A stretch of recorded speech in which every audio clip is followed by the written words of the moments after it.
আমি আল্লাহর পক্ষ থেকে জানায় দাও আমার আল্লাহ বলেন ইয়া আইয়ুহাল্লাযীনা আমানু কু আনফুসাকুম ওয়া আহলিকুম নারা যারা বলেন আল্লাহু আকবার আরেকবার বলেন আল্লাহু আকবার আল্লাহ বললেন নবী গো ইমানদার বান্দা বান্দিরা তোমরা শুনে নাও তোমরা নিজেরা জাহান্নামের আগুন থেকে বাঁচাও তোমাদের আহাল পরিবার পরিজনদেরকে জাহান্নামের আগুন থেকে বাঁচাও কারণ আমি আল্লাহ চাই না তুমি বান্দা তুমি বান্দি আমি আল্লাহর জাহান্নামে দাও কারণ হইল ওয়াকুদুহান নাস ওয়াল হিজারা ওই জাহান্নামের ইন্ধন যখন তোমরা হবা ওই জাহান্নামের লাকড়ি যখন তোমরা হবা তোমরা ওই জাহান্নামের কঠিন আগুন তোমরা সহ্য করতে পারবা না আল্লাহ বললেন নবী গো ইয়া রাসূলুল্লাহ ইয়া হাবিবাল্লাহ এই জন্য আমি আল্লাহ অপর আরেক আয়াতের ভিতরে বলে দিলাম আমার আল্লাহ বলেন আলিফ লাম রা কিতাবুন আনজালনাহু ইলাইকা লিতুখরিজান নাসা মিনাজ যুলুমাতি ইলান নূর এসো কোরআনের ছায়া তরে এসো হাদিসের ছায়া তরে রাসূল আমার ডেকে বলে কোরআন হাদিস মেনে নিলে জান্নাতের দরজা যাবে খুলে এসো কোরআনের ছায়া তরে নারায়ে তাকবীর এই কথাগুলো বললে কি গুনাহ হবে একটু আমার সঙ্গে বলেন না এসো কোরআনের ছায়া তরে এসো হাদিসের ছায়া তরে রাসূল আমার ডেকে বলে কোরআন হাদিস মেনে নিলে জান্নাতের দরজা যাবে খুলে এসো কোরআনের ছায়া তরে নারায়ে তাকবীর আচ্ছা বলেন তো দেখি এই যে আল্লাহ যে নূর নামক কোরআন নাযিল করলো আপনাকে আমাকে জান্নাতে নেওয়ার জন্য অনেকে কয় কোরআনের মধ্যে ভুল আছে কথা না বলে কি বলে না আচ্ছা বলেন তো দেখি কোরআনের মধ্যে কোনো ভুল আছে কোনো ভুল আছে সন্দেহের কোনো অবকাশ আছে আল্লাহ বলেন আলিফ লাম মিম যালিকাল কিতাবু লা রাইবা ফীহি হুদাল লিল মুত্তাকিন আল্লাহ বলেন ও নবী আপনি জানায় দেন ইয়া এমন একটা কিতাব যে কিতাবের ভিতরে ভুল তো দূরের কথা সন্দেহের কোনো অবকাশ নাই এই দুনিয়ার জন্য যত ডাক্তার যত ইঞ্জিনিয়ার যত ব্যারিস্টার যত কবি যত সাহিত্যিক যত বই লিখেছেন দেখবেন এদের বইয়ের লাস্ট পৃষ্ঠার মধ্যে লেখা আছে আমার এই বইয়ের মধ্যে যদি কোনো ভুল থেকে থাকে আপনারা আমাকে পরবর্তীতে জানাবেন আমি সংশোধন করব আল্লাহর কোরআনের মধ্যে কোনো ভুল আছে কথা বলেন কোনো সন্দেহ আছে আমার আল্লাহ বলেন এটা এমন একটা কিতাব যে কিতাবের মধ্যে কোনো ভুল নাই আর এই কিতাব যারাই মানবে এই কিতাব মানুষদের জন্য রহমতের কিতাব হয়ে মহা সম্মানের বিষয়বস্তু হয়ে কাজ করবে আমার আল্লাহ বলেন ওয়ানুনাজ্জিলু মিনাল কুরআনি মা হুয়া শিফাউ ওয়া রাহমাতুল লিল মুমিনিন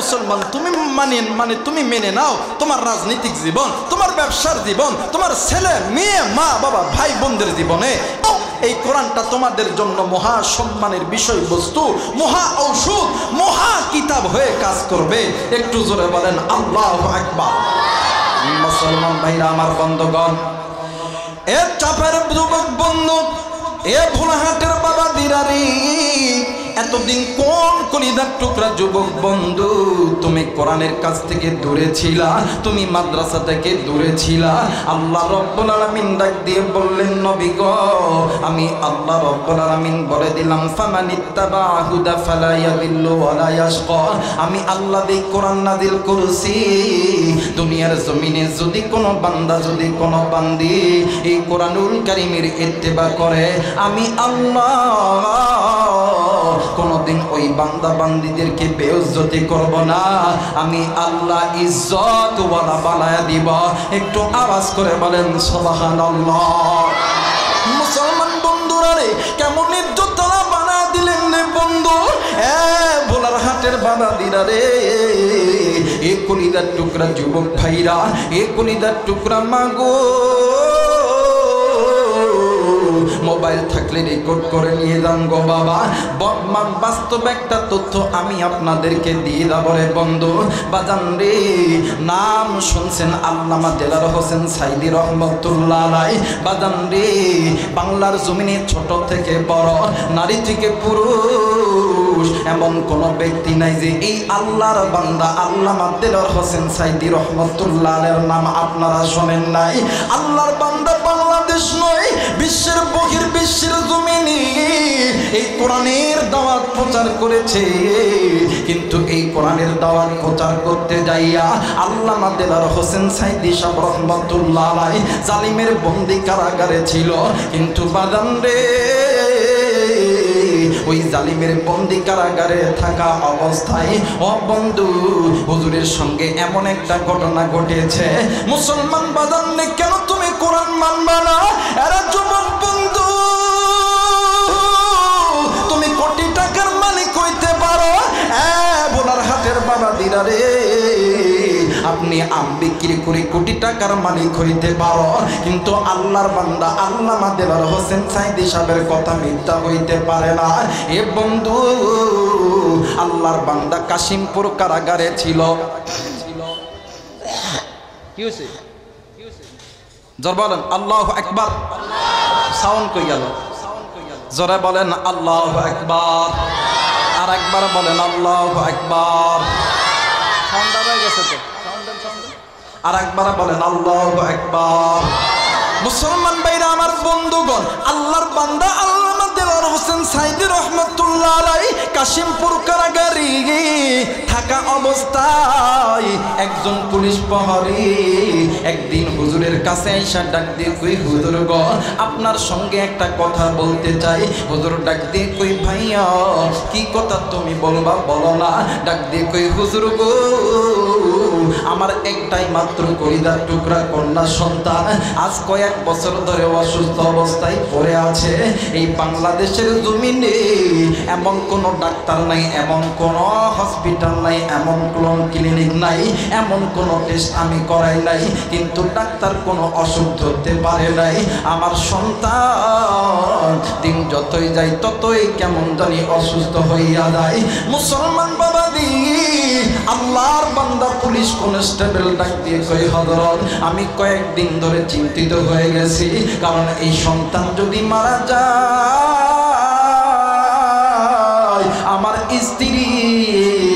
আমার স্ত্রীকে বাঁচানো যাবে না। হুজুর গো, আমি রাত্রিবেলা তাহাজ্জুদ পড়িয়া ঘুমাইতেছি।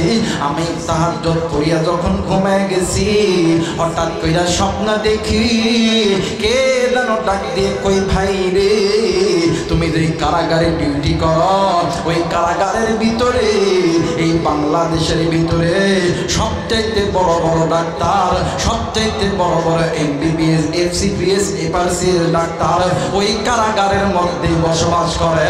একটু আওয়াজ করে বলেন সুবহানাল্লাহ।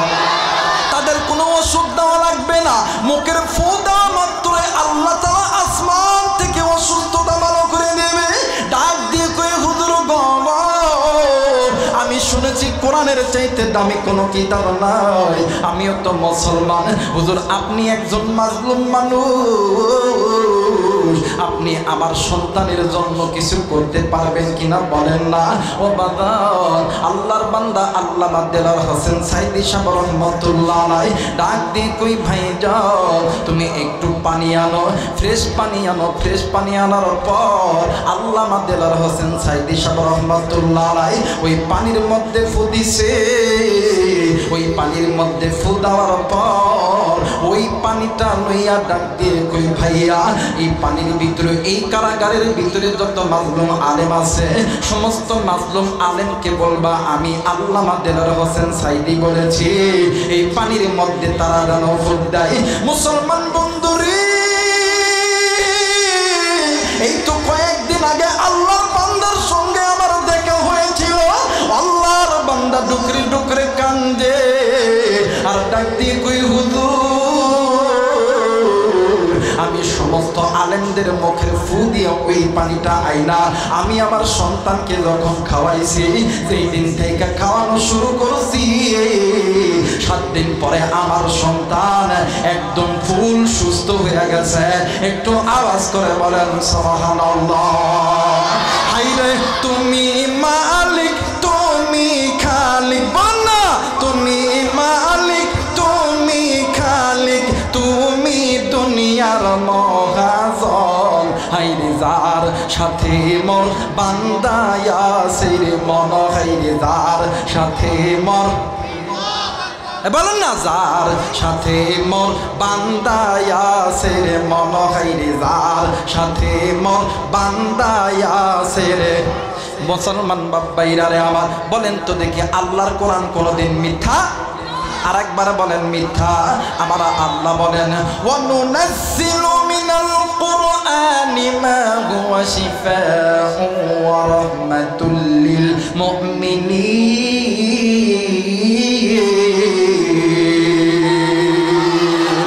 আল্লাহ বলেন নবী গো, এই কোরআন মুমিন বান্দাদের জন্য মহা সম্মানের বিষয়বস্তু কাজ করবে।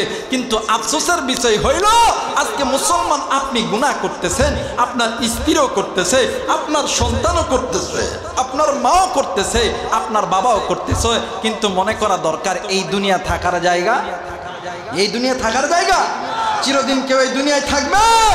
আপনি যতই আওয়ামী লীগ করেন, বিএনপি করেন, জামাত করেন, জাতীয় পার্টি করেন, এই দুনিয়া থাকার জায়গা নয়।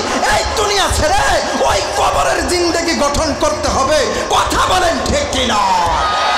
কিন্তু ওই কবরে যাওয়ার আগে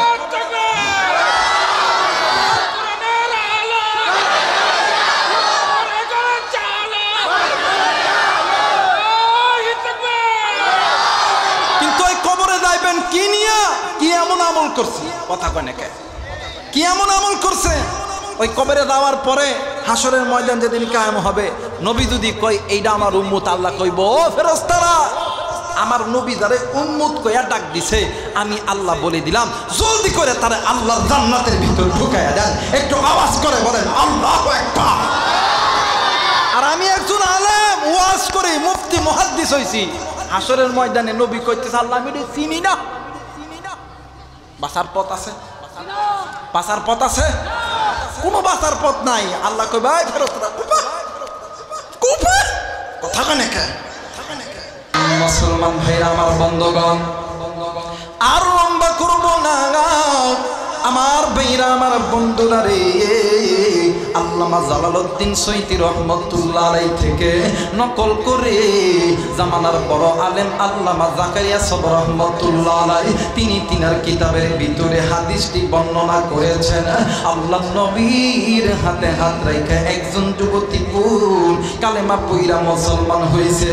মুসলমান হওয়ার পর আল্লাহর বান্দি যুবতী পর তার এই সিনার ভিতরে আল্লাহর কোরআনটি হিফজ করেছে। কিন্তু বন্ধুরে আল্লাহর কি কারিশমা, আল্লাহর বান্দি দুনিয়া থেকে চলে গেছে। যে সময় আল্লাহর বান্দি দুনিয়া থেকে চলে গেছে বাবাজি, ওই সময় আল্লাহর নবী ব্যবসার কাজে মক্কা মদিনার বাহিরে ছিলেন।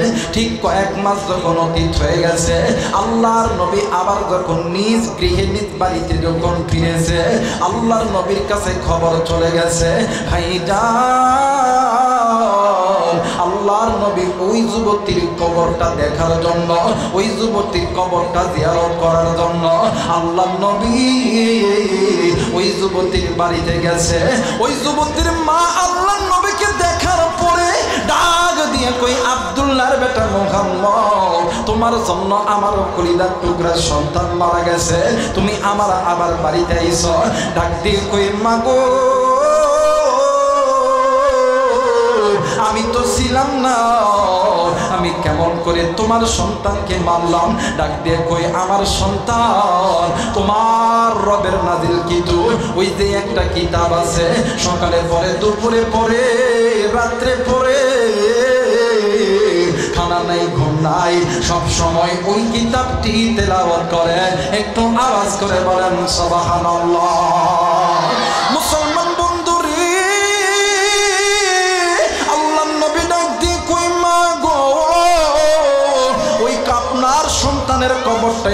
আমারে দেখা দেন। ডাক দিয়ে কই নবীজি আগে বলেন আমার সন্তানের সঙ্গে কি আপনি আমার সাক্ষাৎ করা দিবেন? ডাক দিয়ে কই মা গো, আল্লাহ যদি কবুল করে সাক্ষাৎ হইতে পারে। এ বন্ধু কিতাবের লেখক লিখে মহিলা মা আল্লাহ নবীকে লইয়া চলে গেছে। দূর থেকে নজর কইরা দেখে ডাক দিয়ে কই নবী গো, ওই যে নজর করিয়া দেখেন না ওই খেজুর গাছের নিচে আমার কলিজার টুকরা সন্তান শুইয়া আছে। আল্লাহ নবী ওই খেজুর গাছের সামনে দাঁড়াইয়া কবরবাসীকে উদ্দেশ্য করে আমার নবী যখন সালাম দিছে, কিতাবের লেখক লিখেছে আল্লাহ নবীর যতগুলো মজেদা ছিল এর ভিতরে অন্যতম একটা মজেদা, নবীজি সালাম দেওয়ার সঙ্গে সঙ্গে কবরের মাটি দুই ভাগ হয়ে গেছে। ওই কবরের ভিতর থেকে আল্লাহর বান্দা যুবতী নারী বাইর হইয়া আমার নবীর সালামের জবাব দিতেছে। মুসলমান বন্ধুরে,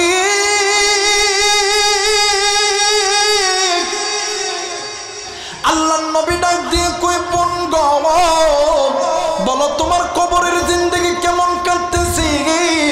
ডাক দিয়ে কই নবী গো, ইয়া রাসূলুল্লাহ ইয়া হাবিবাল্লাহ, আমি যেই দিন আল্লাহর ডাকে সাড়া দিয়েছি আমার গোত্রের মানুষগুলি আমার এই মাটির নিচে চাপা দিয়ে গেছে। যাওয়ার পরে আমার কাছে দুইটা ফেরেশতা এসেছে। আমার কাছে দুইটা ফেরেশতা এসে এক নাম্বার প্রশ্ন করছে, মান রব্বুকা, তোমার রব কে? ওগো নবীজি, ইয়া রাসূলুল্লাহ ইয়া হাবিবাল্লাহ, আমি ইসলাম গ্রহণ করার পরে আল্লাহর নাযিলকৃত কোরআন আমি যে আমার সিনার ভিতর নিছি, আমার সিনার ভিতর থেকে আল্লাহর কোরআন বাইরে হয়ে বলতেছিলেন রব্বি আল্লাহ, রব্বি আল্লাহ। একটু আওয়াজ করে বলেন সুবহানাল্লাহ। যুবক বন্ধুরে, এই জায়গায় থেকে অনেক যুবক তুমি চলে যাবা, অনেক মুরব্বী আপনি চলে যাবেন। প্লিজ বাদান, কেউ কাউকে বাধা দিবেন না, কিন্তু বাদান একটা কথা মনে কইরা রাখবেন, এই তো আপনি বাড়িতে যাবেন, যাইয়া কি করবেন? হয়তো বা ঘুমাইবেন, হয়তো বা একটু ফোন টিপবেন, হয়তো বা টেলিভিশন দেখবেন, হয়তো বা আগামীকাল কাজে যাবেন, কাজের রুটিন আপনি করবেন। কিন্তু একটা বার কি নজর করেছে আজকের রাতটা আপনার আমার জীবনের শেষ রাত হইতে পারে? একটা বার কি নজর করেন নাই আপনার দাদি ছিল নাই, আপনার দাদা ছিল নাই, আপনার খেলার কত বন্ধু ছিল নাই? এই জায়গায় এমন মুরব্বী আছে রে, আমি জানি না কার জানি কলিদার টুকরা মা নাই, কার জানি কলিদার টুকরা বাবা নাই। হেরে যুবক, মাহফিল শেষ হওয়ার পরে কে জানো বাড়িতে যাইয়া মারে মা কইয়া ডাকতে পারবে না, কে জানি আমি আবু রাইগানের মতো বাড়িতে যাইয়া আব্বারে আব্বা কইরা ডাকতে পারবে না। এরা বোলারাতের যুবক বন্ধু, কলিদার টুকরা মুরব্বী, আমি জানি না এই ময়দানে কার জানি মা নাই, কার জানি বাবা নাই। এরে যুবক, আজকে তোর কোন মায়ের কথা মনে হয় না? একদিন ওই মা ওই বাবা তোর আমার জন্য সুদ খাইছে, তোর আমার জন্য ঘুষ খাইছে, তোর আমার জন্য মানুষের বাড়িতে কাজ করছে। একদিন তোমার আমার জন্য ওই মা বাবা কত তো নামাজ কাজা করছে। উম্মতের ওলামা হযরতে জায়গায় আছেন, জিজ্ঞাসা করে দেখবেন এক ওয়াক্ত নামাজ কাজা করলে 80 গুণ জাহান্নামে জ্বলতে হবে। আমি জানি না রে কার মায়ের কবর জানি জাহান্নামের আগুনে জ্বলে, আর বাবার কবর জানি জাহান্নামের আগুনে জ্বলে। ওই কবরের ভিতর থেকে তোমার আমার মা ডাক দিয়ে কই, বেটা হে বেটা, একদিন তোর জন্যই আমি মা কি না করছি রে বেটা, তোর জন্য নামাজ আদায় করতে পারি নাই, তোর প্রস্তাবের নাপাকির কারণে আমি মা আমি বাবা নামাজ আদায় করতে পারি নাই। আজকে তুই দুনিয়া পাইয়া, আজকে তুই কোন দুনিয়ার অর্থ সম্পদ পাইয়া আমি মায়ের ভুলিয়া গেলি? বেটা এই কবরে আলাপ সহ্য করতে পারি না, এ বেটা এই কবরের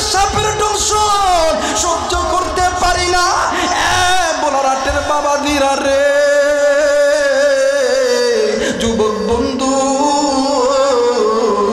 আজকে ওই মা বাবার জন্য কোন কোন আল্লাহর নেককার বান্দা, পিতা মাতার নেককার সন্তান আমি মুসাফিরের সঙ্গে দোয়া কইরা বাড়িতে যাবেন, দুই হাত উঁচু করে আল্লাহরে দেখান। আল্লাহ তুমি নজর কইরা দেখো, পিতা মাতার নেককার সন্তান হাত উঠাইছে, আল্লাহ নাফরমান সন্তানগুলি উঠাই নাই, আল্লাহ নাফরমান সন্তানগুলি চলিয়া যাবে। ওগো মালিক, তুমি এই নেককার সন্তানদেরকে আল্লাহ তুমি কবুল আর মঞ্জুর করিয়া নাও। জোরে জোরে বলেন আমিন, আর একবার বলেন আমিন।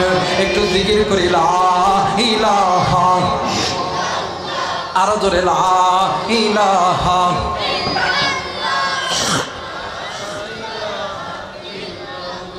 ভাইজান বহু দূরে মাদিনা, আমরা কেমন নিয়ে যাব জানি না। জোরে বলেন মারহাবা, আরেকবার বলেন মারহাবা। একটু আমার সঙ্গে বলেন বহু দূরে মাদিনা, আমরা কেমন নিয়ে যাব। দয়া কর দয়ার আল্লাহ, দয়া কর আল্লাহ, পুর মনের বাসনা লা ইলাহা, আর জোরে লা ইলাহা, আর জোরে লা ইলাহা ইল্লাল্লাহ, লা ইলাহা লা ইলাহা ইল্লাল্লাহু মুহাম্মাদুর রাসূলুল্লাহ। সকলেই পড়ি সাল্লাল্লাহু আলাইহি ওয়াসাল্লাম। যারা যারা চান আজকের মাহফিলটা কবুল হয়ে যান, হাত উঁচু করে 3টা তাকবীর দিবেন। সবাই 2টা হাত উঠান, 3টা তাকবীর দিবেন। নারায়ে তাকবীর, নারায়ে তাকবীর। এই দেখবেন যারা হাত উঠেছে না তাকবীর দিতে, মানে তাকবীর দেয় না, ওইটা ওই গুরু ফেললো, ঠিক আছে না? ওটা এতদিন বাংলাদেশে ইসলাম বিদ্বেষী ছিল, কথা বলেন ঠিক কিনা? তারা কোরআন সুন্নাহকে তারা বিদ্রোহ করে চলেছে, কথা বলেন ঠিক কিনা? তারা ইসলামী আন্দোলনকে বিদ্রোহ করে চলেছে, কথা বলেন ঠিক কিনা? নারায়ে তাকবীর, নারায়ে তাকবীর। আল্লাহ কবুল। ভাই আকু দিস না ভাই, এমনিতে গায়ে জ্বর, কথা কয় না কে? এমনিতে গায়ে জ্বর, গা বা না গামলে ওয়াজ হইতো না, কথা কয় না কে? যারা বলেন ঠিক কি না? বলেন তো দেখি, নামাজ পড়া কি?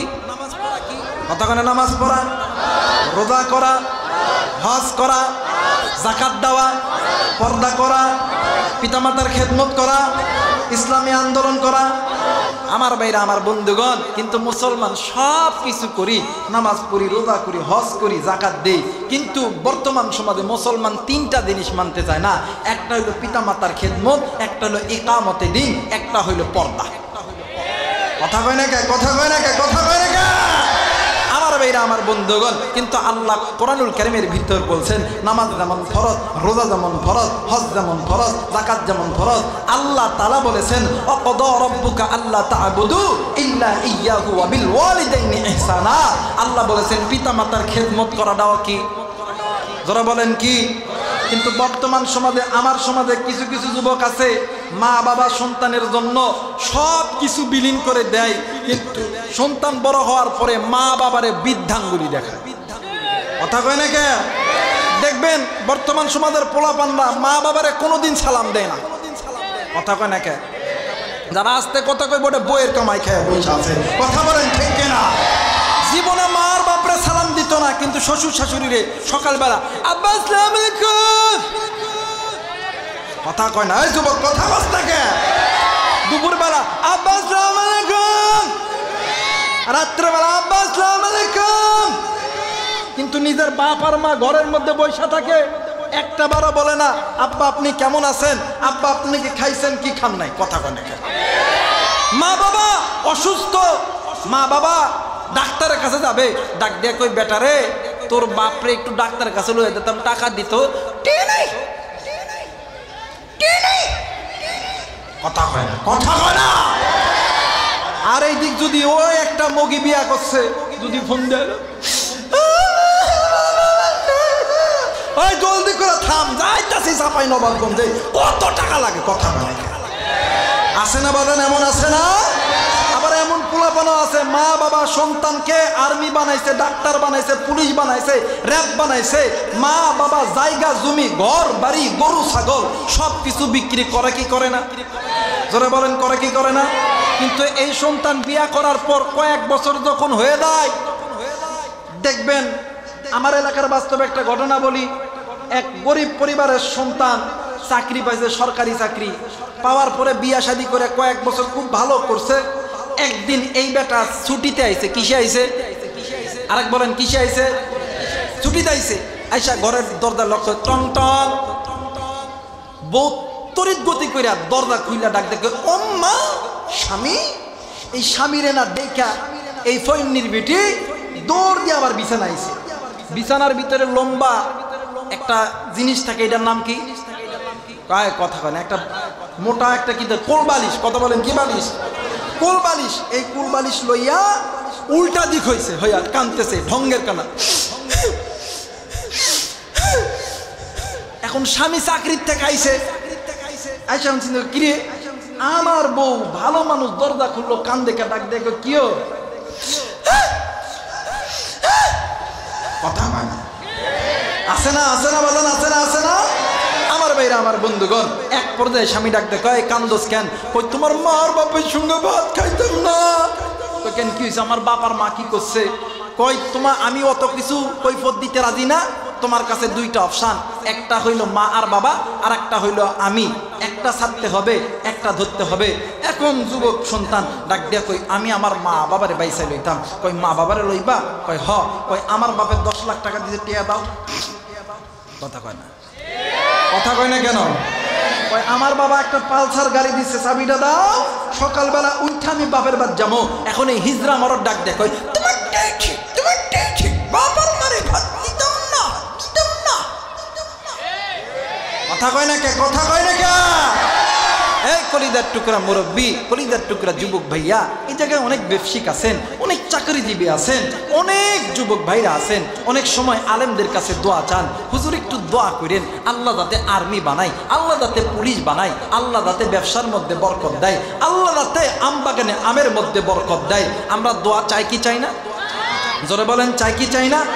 এই কলিদার টুকরা মুরব্বী, কলিদার টুকরা যুবক, কলিদার টুকরা মা, আলেমরা দোয়া করলে দোয়া কবুল হতেও পারে, নাও হইতে পারে। কিন্তু এই আলেমদের দোয়ার আগে দুইজন ব্যক্তির দোয়া কবুল হয়। যুবক কেমন করে বুঝাইলে বুঝবেন? এই কলিদার টুকরা মা কেমন করে বুঝাইলে বুঝবেন? এই কলিদার টুকরা মুরব্বী কেমন করে বুঝাইলে বুঝবেন? আমার কাছে তো কিছু নাই, কোরআন আমার কাছে আছে। এই কোরআন মাথায় নিয়ে বলতেছি, যদি কোনো মা আর বাবা আপনার আর আমার জন্য আল্লাহর কাছে হাত তুলে, আমার আল্লাহ ওই হাত কোনোদিন খালি হাতে ফেরত দেয় না। এই যুবক, তুই কি হবি? আর্মি হবি, পুলিশ হবি, ডাক্তার হবি, ইঞ্জিনিয়ার হবি? আমি আবু রাইহান কোরআন মাথায় নিয়ে বই লাগলাম, আজকে রাত্রিবেলা মা বাবার কাছে যাইয়া দোয়া নিবি। আল্লাহর কসম, উলামায়ে কেরাম এই জায়গায় আছে, মা বাবা আল্লাহর দরবারে হাত তুলতে দেরি হবে, আমার আল্লাহ কোনোদিন খালি হাতে ফেরত দিবে না। কারণ পিতামাতা যখন আল্লাহর কাছে হাত তুলে, পিতামাতার দোয়া আর আল্লাহর মাঝখানে কোনো পর্দা থাকে না, ডাইরেক্ট আমার আল্লাহ কবুল করায় নেয়। আজকে কোন যুবক তুমি মারে কষ্ট দিছ? কোন মুরব্বী আপনি মারে কষ্ট দিছেন? এই দুনিয়াতে সবাই তোমারে আমারে ভালোবাসে স্বার্থের লোভে। স্বার্থ ছাড়া দুইজন ব্যক্তি ভালোবাসে, একজন হইল মা আর একজন হইল বাবা। আল্লাহ বলেন, ওয়াকাদা রাব্বুকা আল্লা তা'বুদু ইল্লা ইয়্যাহু ওয়া বিল ওয়ালিদাইনি ইহসানা। হে পৃথিবীর মানুষ শুনে নাও, আমি আল্লাহর অনুগত্য ইবাদত করার পরে তোমরা তোমাদের পিতামাতার প্রতি ইহসান করো, দয়া করো, খেদমত করো। তোমার আমার কথাবার্তায়, আচার আচরণে মা বাবা যদি তাকুল্লাহুমা উফ শব্দ জবান দিয়ে বাহির করে, আল্লাহর কসম তোমার জন্য আল্লাহর জান্নাত হারাম, তুমি কোনোদিন জান্নাতে যাইতে পারবা। আমার মেয়েরা, আমার বন্ধুরারি, কোনো দিকে কোনো নজর নেই। যুবকরা যুবক, আজকে জানি না রে এই ময়দানে কোন যুবক তুমি মার সঙ্গে জোরে কথা বলছো, কোন যুবক বন্ধু মা বাবার সঙ্গে তুমি খারাপ ব্যবহার করছো, কোন যুবক বন্ধু তুমি মা বাবারে তুমি বাদ দাও না। একটা কথা শুনিয়া নাও, আল্লাহর নবী জনাবে মুহাম্মদ রাসূলুল্লাহ সাল্লাল্লাহু আলাইহি ওয়াসাল্লাম একদিন মসজিদের মধ্যে বসে আছে, হঠাৎ করে একজন মহিলা ডাক দিয়ে কই, নবী গো আপনাকে আমার সঙ্গে আমার বাড়িতে যাইতে হবে। আল্লাহর নবী ডাক দিয়ে কই, কে রে, কেন তোমার সঙ্গে তোমার বাড়িতে যাব? ওই যুবতী ডাক দিয়ে কই, নবী গো, ইয়া রাসূলুল্লাহ, ইয়া হাবিবাল্লাহ, ওগো নবীজি, আমি ওই সাহাবী, যেই সাহাবীর নাম আলকামা, ওই সাহাবীর স্ত্রী। ডাক দিয়ে কই, মা গো কি হইছে বলো না? ডাক দিয়ে কই, নবী গো, ইয়া রাসূলুল্লাহ, ইয়া হাবিবাল্লাহ, আপনার আলকামা মৃত্যু যন্ত্রণায় ছটফট করতেছে। আল্লাহর নবী দূর দিয়া আলকামার বাড়ির দিকে চইলা গেছে।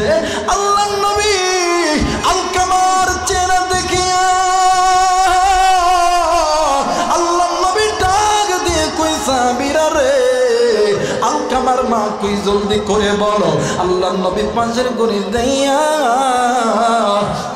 আল্লাহর নবী নজর কইরা দেখতেছে আলকামার মা কেমন জানি মা মরার মতন ডুকরে ডুকরে কান্দে।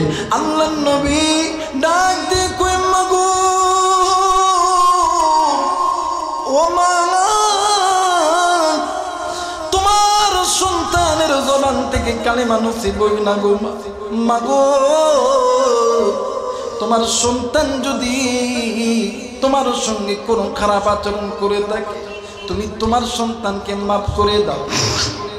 মা জননী কোনো কথা বলে না।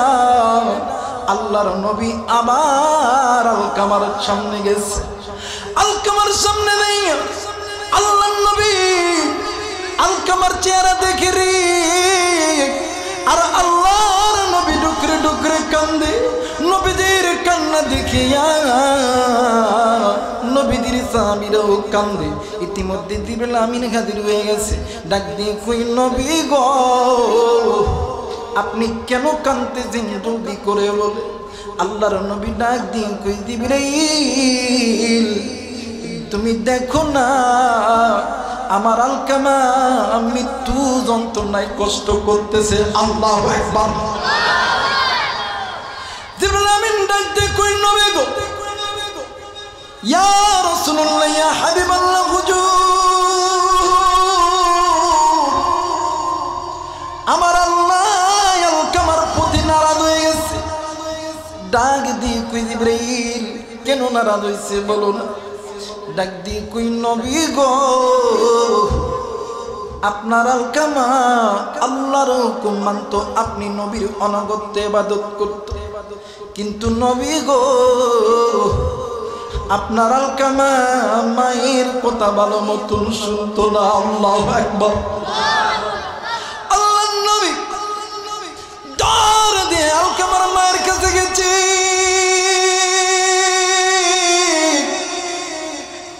ডাক দিয়ে কই, মা গো, ও মা, তুমি যদি তোমার আলকামারে মাফ না করো গো, আমার আল্লাহ কোনদিন তোমার আলকামারে মাফ করবে না। মা জননী কোনো কথা বলে না। মা জননী ডুকরে ডুকরে কান্দে। এক পর্যায়ে আল্লাহর নবী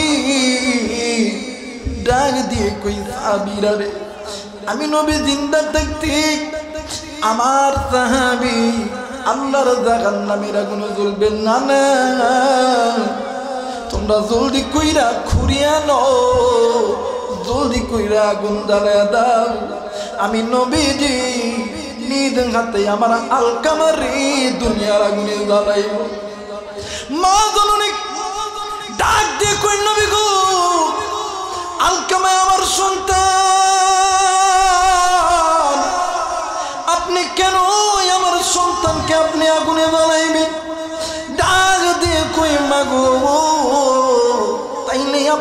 আপনার সন্তানের জন্য কেন রাগ করে আছেন?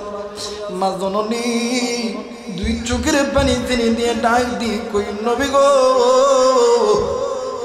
যে সন্তানের জন্য আমি মা বালিশের কাঁথার ধরে ধরে টানছি, বিছানার চাদর ধরে ধরে টানছি, হুজুর যাই সন্তানের জন্য আমি মা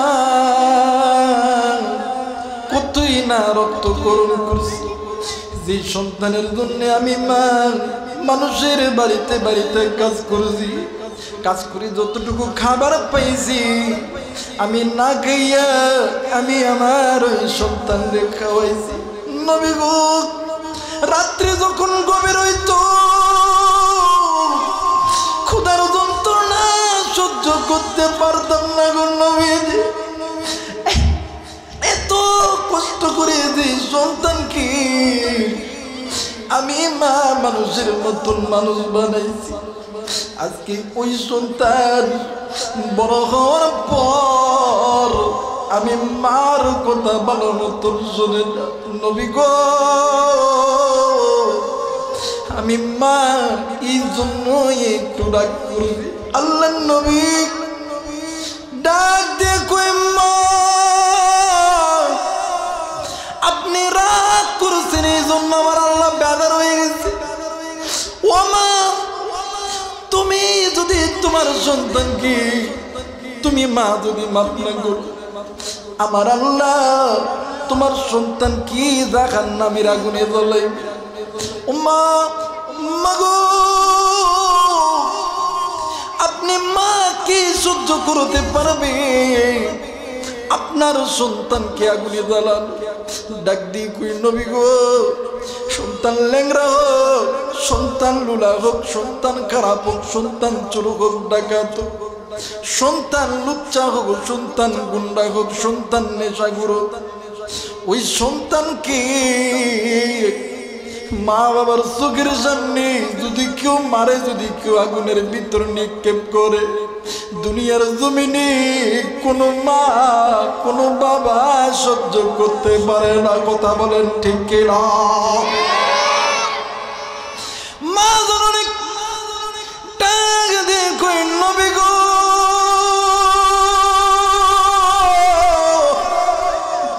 আমি মা কি পারি আমার সন্তানকে জাহান্নামে ফেলাইতে?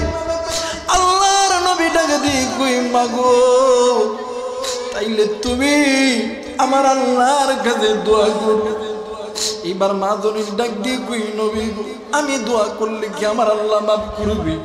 আল্লাহ নবী ডাক দিয়ে কই মা গো, তুমি মা দোয়া করতে দেরি গো, আমার আল্লাহ দোয়া কবুল করতে দেরি হবে না। একটু আওয়াজ করে বলেন সুবহানাল্লাহ।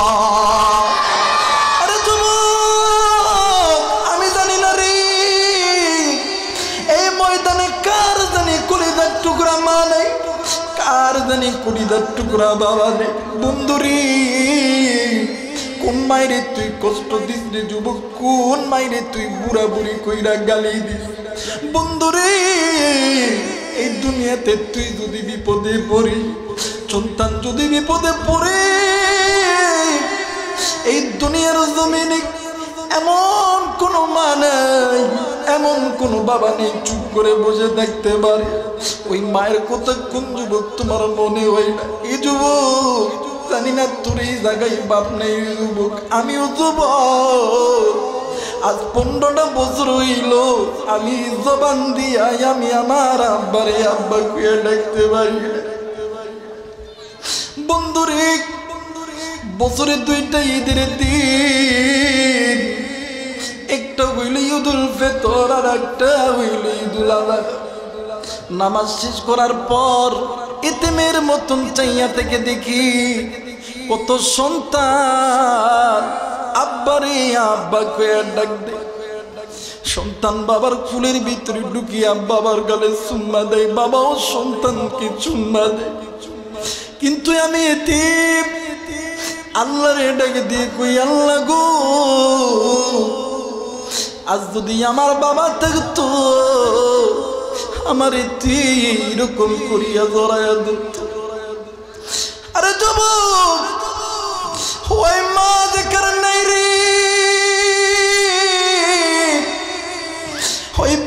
জিকির নাই। আমি জানি না কার মায়ের কবর জানি জাহান্নামের আগুনে জ্বলে, কার বাবার কবর জানি জাহান্নামের আগুনে জ্বলি। ওই মা বাবার কবরে আযাব মাফের জন্য আল্লাহর কোরআনকে মোহাব্বত করতে কোন কোন আল্লাহর নেককার বান্দা পিতা মাতার নেককার সন্তান রাজি আছো? দুই হাত উঁচু করিয়া আমার আল্লাহরে দেখায়া দাও। আল্লাহ তুমি নজর কইরা দেখো গো, পিতা মাতার নেককার সন্তানগুলি হাত উঠাইছে আল্লাহ, আল্লাহ নাফরমান সন্তানগুলি চলিয়া গেছে। ওগো মালিক, পিতা মাতার নেককার কন্যা সন্তান হাত উঠাইছে আল্লাহ গো, তুমি সন্তানদেরকে কবুল করে নাও। একটু জোরে জোরে বলেন আমিন, আর একবার বলেন আমিন। মুসলমান বন্ধুরে, এই কোরআন মিনাজ যুলুমাতি ইলান নূর, এই কোরআন অন্ধকারের পথ থেকে আলোর পথে নিয়ে যাবে, জাহান্নামের পথ থেকে জান্নাতে নিয়ে যাবে। এতে কোনো সন্দেহ আছে নাকি? জোরে বলেন সন্দেহ আছে নাকি? মুসলমান বন্ধুরি, এই কোরআন কত বাড়া?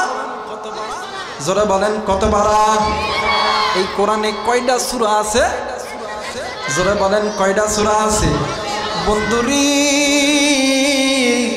আমি মুসাফির, তোমাদের মাঝে ভিক্ষুকের মতন হাত পেতে বলতেছি, এই মাদ্রাসার জন্য একটা করে কোরআনুল কারীমের হাদিয়া মাত্র 200 টাকা করে টাকা। আমি জানি না কার জানি মা নাই, কার জানি বাবা নাই, কার জানি কলিজা টুকরা আপন স্বামী নাই। আরে বন্ধু, মা বাবার রোগের মাগফিরাতের জন্য এই মাদ্রাসার উন্নতি কল্পে, যে মাদ্রাসার ভিতরে ছাত্ররা আল্লাহর কোরআন পড়বে, এই কোরআনুল কারীমের তেলাওয়াতের ওসিলাই আল্লাহ তাআলা মা বাবার কবর আযাব মাফ করে দিবে। এ বন্ধু, নজর কইরা দেখরে দেখ, পিতা মাতার নাফরমান সন্তানগুলি চলিয়া যাবে।